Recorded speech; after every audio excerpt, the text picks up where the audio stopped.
आप विधायकों की खरीद फरोख्त वाले आरोप पर सीएम केजरीवाल को notice, Delhi police crime branch की टीम ने जवाब मांगा। क्राइम ब्रांच के नोटिस पर सीएम केजरीवाल की प्रतिक्रिया, सोशल मीडिया पर लिखा, पुलिस के अफसर से सहानुभूति, इनका कोई कसूर नहीं। दिल्ली सरकार में मंत्री आतिशी के नाम पर भी नोटिस जारी, क्राइम ब्रांच की टीम घर जाकर नोटिस सौंपेगी। केजरीवाल के खिलाफ ईडी की याचिका पर राउजवानी कोर्ट में आज सुनवाई। शराब घोटाला मामले में अब तक 5 समन जारी कर चुकी है प्रवर्तन निदेशालय की टीम। ओडिशा के बाद गुवाहाटी पहुंचे पीएम मोदी, पीएम के स्वागत में जलाए गए 1 लाख दिए।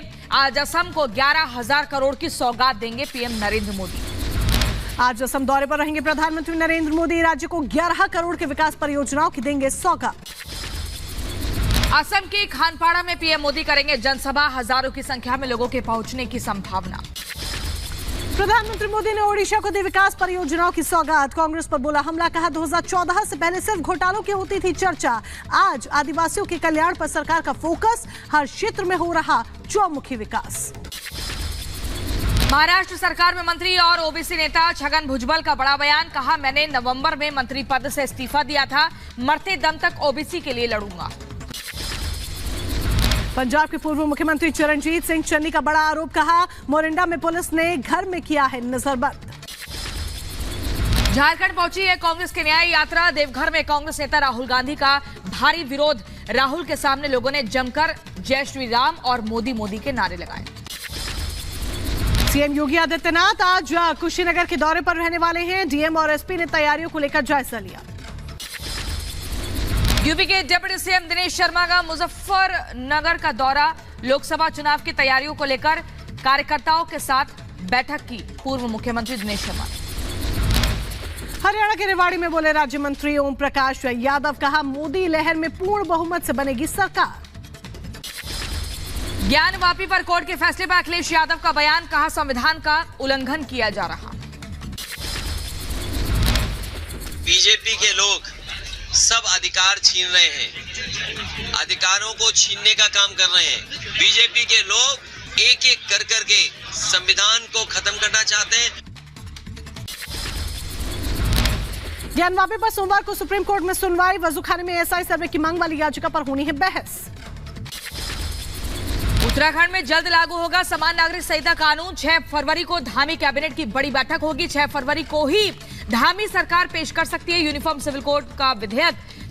समान नागरिक संहिता लागू करने वाला देश का पहला राज्य होगा उत्तराखंड, धामी सरकार पेश करेगी विधेयक। उत्तराखंड में यूसीसी लागू करने की कवायद हुई तेज, 6 फरवरी को कैबिनेट की बैठक में लगा सकती है सरकार मोहर। उत्तराखंड कैबिनेट में 6 फरवरी को यूसीसी पर चर्चा, 5 फरवरी से 8 फरवरी तक उत्तराखंड कैबिनेट का विशेष सत्र। यूसीसी पर उत्तराखंड के मुख्यमंत्री पुष्कर सिंह धामी का बड़ा बयान, कहा इसी सत्र में लागू होगा समान नागरिक संहिता कानून। इसी लाएंगे, ये पहले से हम लोगों ने तय किया हुआ है, उसका परीक्षण कर रहे हैं, जो भी औपचारिकताएं हैं पूरी कर रहे हैं। इसके बाद हम लोग अन्य एक कैबिनेट और करेंगे और फिर हम ड्राफ्ट लाएंगे।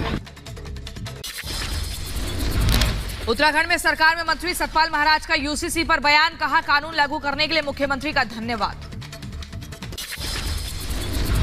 मैं मुख्यमंत्री धामी जी को बहुत बहुत धन्यवाद दूंगा, जो हमारे उत्तराखंड में जो छोटा सा राज्य है और बहुत बड़ा काम करने जा रहा है।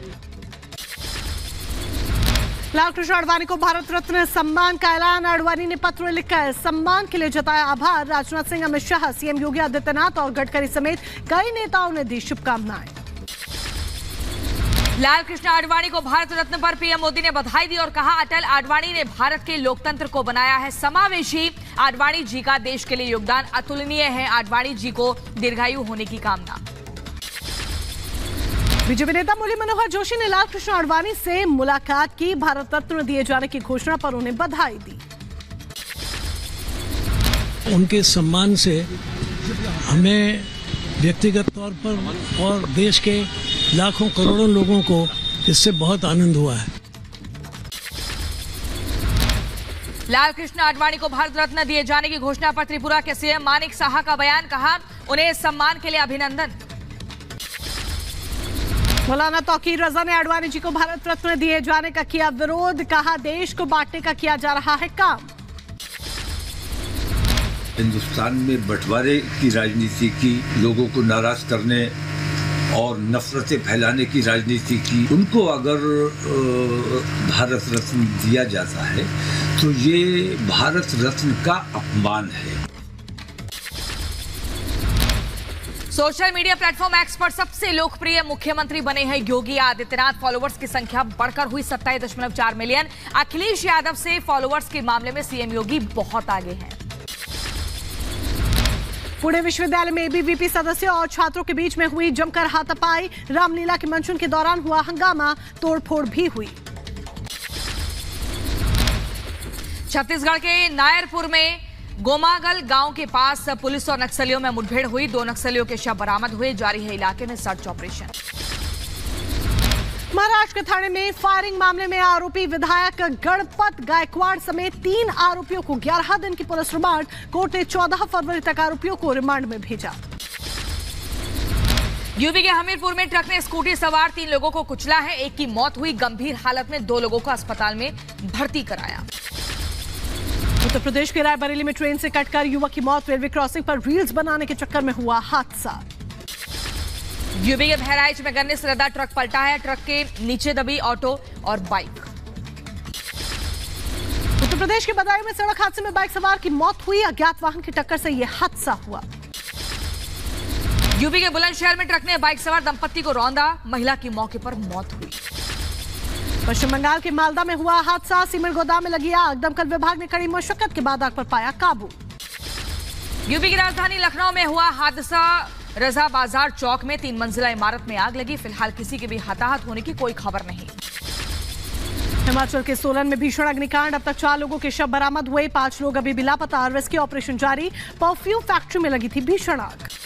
यूपी के रायबरेली में असलहे के साथ युवक का डांस वायरल हुआ। वायरल वीडियो होने के बाद जांच पड़ताल में जुटी है पुलिस।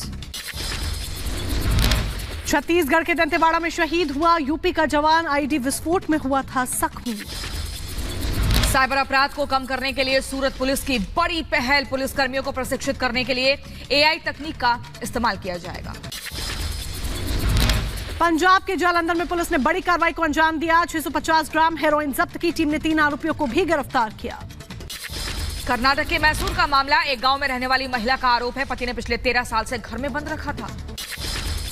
तमिलनाडु के रामेश्वरम में बॉर्डर टैक्स विभाग की बड़ी कार्रवाई। 4 किलो से ज्यादा सोने की छड़ें जब्त की। मामले में एक आरोपी को भी गिरफ्तार किया गया।